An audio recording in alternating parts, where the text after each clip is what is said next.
कई दिनों से इलेक्शन कमीशन की एक एप्लीकेशन उनके पास पड़ी हुई थी जिसमें उन्होंने सुप्रीम कोर्ट से दरख्वास्त की थी कि इबहम दूर किया जाए जो उनका फैसला है रिजर्व सीट्स के बारे में, लेकिन सुप्रीम कोर्ट ने दूर नहीं किया। जैसे ये पार्लियामेंट में आज खबरें आ रही हैं कि आज या कल में कोई आइनी तरमीम आ रही है, वो आइनी तरमीम जुडिशरी की इस्लाहात से मुतालिक है, तो सुप्रीम कोर्ट ने इससे पहले कि पार्लियामेंट कोई आइनी तरमीम लेके आए, नंबर गेम्स जिससे डिस्टर्ब हो सकती हैं वो फैसला जारी किया। और उसके अहम नुकात में से ये है कि इलेक्शन कमीशन तस्लीम कर चुका पीटीआई एक रजिस्टर्ड सियासी जमात है। इलेक्शन कमीशन का पीटीआई अरकान के सर्टिफिकेट तस्लीम ना करना सरासर गलत है। इलेक्शन कमीशन को इस इक़दाम के आइनी और कानूनी नताइज का सामना भी करना पड़ सकता है। सुप्रीम कोर्ट ने,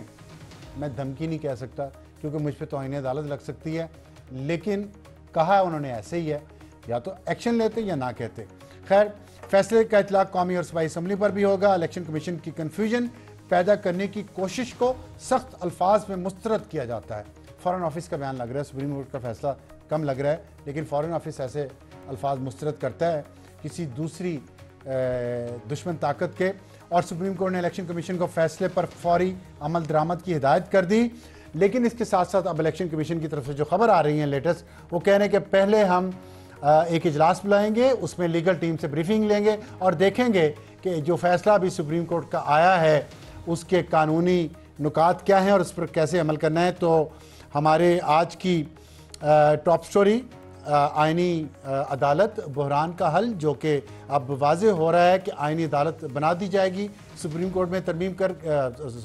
पाकिस्तान के आइन में तरमीम करके, और हाई कोर्ट के जजेस के तबादले का भी एक शिक उसमें भी तब्दीली की जाएगी। और इसके अलावा यह है कि शायद 5 जजेस का पैनल, जिस तरह आर्मी चीफ की अपॉइंटमेंट होती है, वही वाला फॉर्मूला, वही वाला रूल शायद यहाँ भी अप्लाई किया जाएगा और 5 सीनियर मोस्ट जजेस में से एक को चीफ जस्टिस नोटिफाई करेगी हुकूमत। तो हमें इसमें ज्वाइन करेंगे सेनेटर अली ज़फ़र जो रहनुमा हैं तहरीक इंसाफ के, और हमारा आज का हॉट इशू होगा क्या फजल रहमान मान गए, क्योंकि ये जो नंबर गेम है उसमें फजल रहमान साहब बहुत अहम है। और हमारे मेहमान होंगे खुर्रम दस्तगीर, पाकिस्तान मुस्लिम लीग नून के रहनुमा हैं। और हमारा आज का एडिटोरियल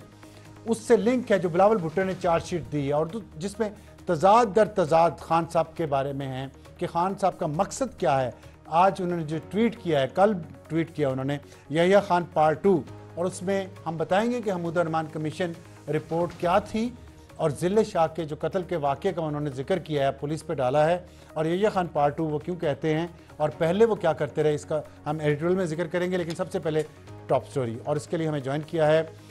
सेनेटर अली ज़फ़र साहब। अली साहब अस्सलाम वालेकुम। वालेकुम जी। आप सुन रहे होंगे बहुत सारी बातें बाहर आ रही हैं, बहुत सारी तजावीज़ सामने आ रही हैं। आइनी अदालत की बात हो रही है कि आइनी अदालत कायम की जाएगी एक आइनी तरमीम के ज़रिए। आपके ख्याल में, ख्याल नहीं बल्कि पीटीआई का क्या है इस पर मौक़िफ़, अगर आइनी अदालत बना दी जाए जिससे बाकी केसेस जो हैं जितना बैकलॉग है वो निकालने में आसानी हो, जो कि दलील दी जा रही है, तो आपकी जमात इस बात को सपोर्ट करेगी?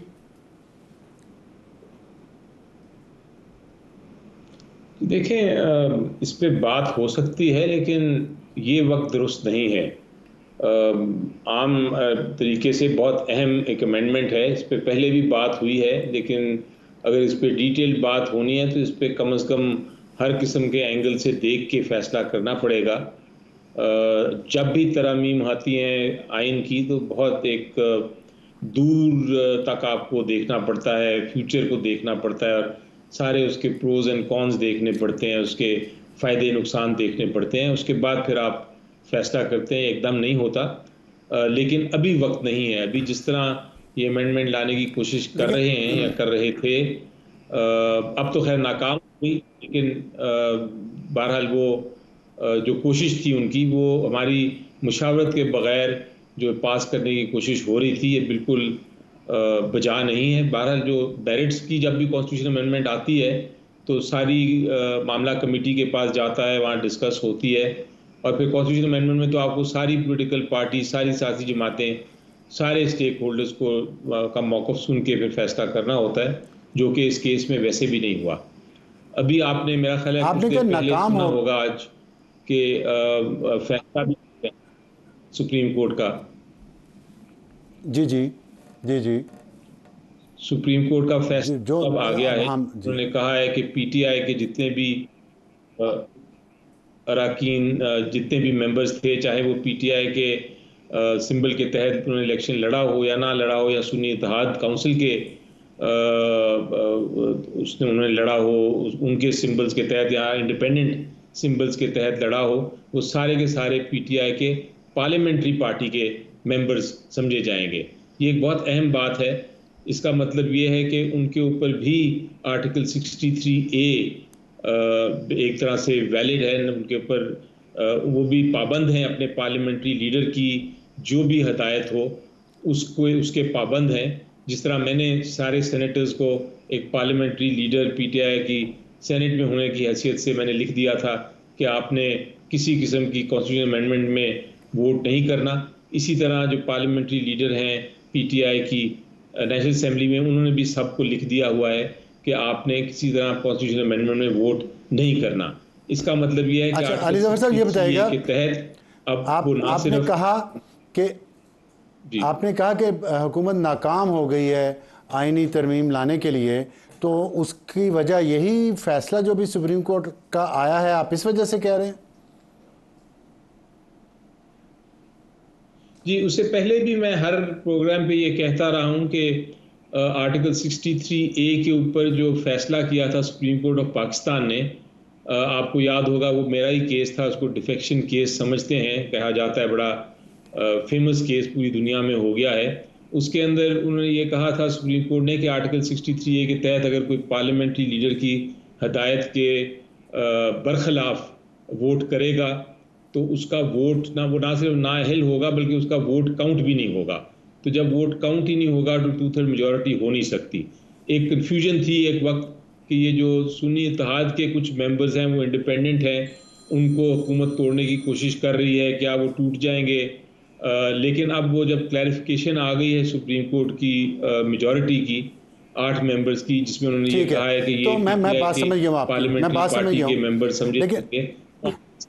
लेकिन आर्टिकल जी 63A की जो तशरीह की गई थी उस पर तनकीद भी बहुत हुई और उसको कहा गया कि आइन रीराइट किया गया है, लेकिन उसको हम उस पर बहस नहीं कर रहे इस वक्त। मेरा आपसे सवाल ये है, टाइमिंग की आपने बात की है कि इस आइनी तरमीम की टाइमिंग अगर आप, ज़ाहिर है आप मुझसे बहुत ज़्यादा पढ़े लिखे और ज़्यादा एजुकेटेड हैं, हिस्ट्री में आप देखें हर मामले पे ये कहा जाता है कि ये टाइमिंग मुनासिब नहीं थी, तो ज़ाहिर है ये तो अनएंडिंग एक डिबेट है ना। लेकिन क्या जो टाइमिंग इस वक्त सुप्रीम कोर्ट के डिसीजन की है इस वक्त, जबकि पार्लियामेंट मुसलसल इजलास में है और किसी वक्त भी हम सुन रहे हैं कि आइनी तरमीम टेबल की जा सकती हैं पार्लियामेंट के फ्लोर पे, एन उस वक्त हफ्ते वाले दिन छुट्टी जो होती है अक्सर सुप्रीम कोर्ट में, उस दिन सुप्रीम कोर्ट का ये फैसला आना क्या इस बात की तरफ इशारा नहीं है कि वो ये आइनी तरमीम पीटीआई के अलावा दूसरी सियासी जमातों को नहीं करने देगी? क्या ये इंटरप्रिटेशन इस तरह की जो कुछ लोग कर रहे हैं वो दुरुस्त है? जी देखिए, आपने फरमाया कि ये पीटीआई के फेवर में सुप्रीम कोर्ट ने हफ्ते के दिन ये ऑर्डर फरमा दिया जब पार्लियामेंट कंसिडर कर रहा था आईनी तरमीम। मेरा ख्याल है ये मैं इसको इस तरह कुछ देखता हूँ कि ये पीटीआई के फेवर में नहीं, ये यकीनी तौर पे जो कुछ हो रहा है आइन की हिफाजत के लिए और ये देखने के लिए क्योंकि ऐसा इकदाम ना हो जाए जो बाद में जाके एक तरह से कॉन्स्टिट्यूशनल एक आइनी क्राइसिस मुल्क में पैदा हो जाए एक और, उस चीज़ को तो देखते हुए मतलब ये इसका मतलब है कि टारगेटेड रोकने के तो लिए वो मुस्तकबिल के उस बहरान से बचने के लिए, इसका मतलब है कि इस आइनी तरमीम को रोकने के लिए सुप्रीम कोर्ट ने ये फौरी फैसला दिया, वरना तो इलेक्शन कमीशन का ये एप्लीकेशन तो कई दिनों से पड़ी हुई थी, 2 दिन बाद भी फैसला आ सकता था, आज आना, तो इसका मतलब है टाइमिंग सुप्रीम कोर्ट ने देख के तय की है, खतरा महसूस करते हुए। जी बिल्कुल, कोई शक नहीं इसमें मुझे कि सुप्रीम कोर्ट ने ये देखते हुए कि वहाँ एक आइनी तरमीम हो रही है और ये देखते हुए कि शायद ये सुप्रीम कोर्ट की जजमेंट की कंफ्यूजन में ये सारा मामला चल रहा है, तो उसके लिए उन्होंने क्लैरिफिकेशन इशू की कि ये ना हो कि कल को सुप्रीम कोर्ट को ब्लेम किया जाए या उन पे इल्ज़ाम लगाया जाए कि आपकी जजमेंट में चूंकि इब्हाम था इसलिए हमने ये कर लिया। और ये सारी चीज़ों को अवॉइड करने के लिए मेरा ख्याल है सुप्रीम कोर्ट ने आज फटाफट ये जजमेंट, इसमें कोई शक नहीं मुझे कि ये टाइमिंग सुप्रीम कोर्ट ने इस चीज़ को देखते हुए, क्योंकि आज सुबह जब हम सब उठे थे तो हमने यही अखबारों में पढ़ा था कि आज या कल ये आ रही है, तरमीम लेके आ रहे हैं। और ये काफ़ी दिनों से चल भी रहा था डिबेट की आने आ रही है नहीं आ रही, कुछ लोग कह रहे थे आ रही है, हमारी इन्फॉर्मेशन थी कि ज़रूर कोशिश हो रही है इस तरह की अमेंडमेंट लाने की। तो सुप्रीम कोर्ट ने ये सारा कुछ देखते हुए और स्पेशली जो आज का प्रोसीडिंग थी उनको देखते हुए ये ऑर्डर पास किया। ये तो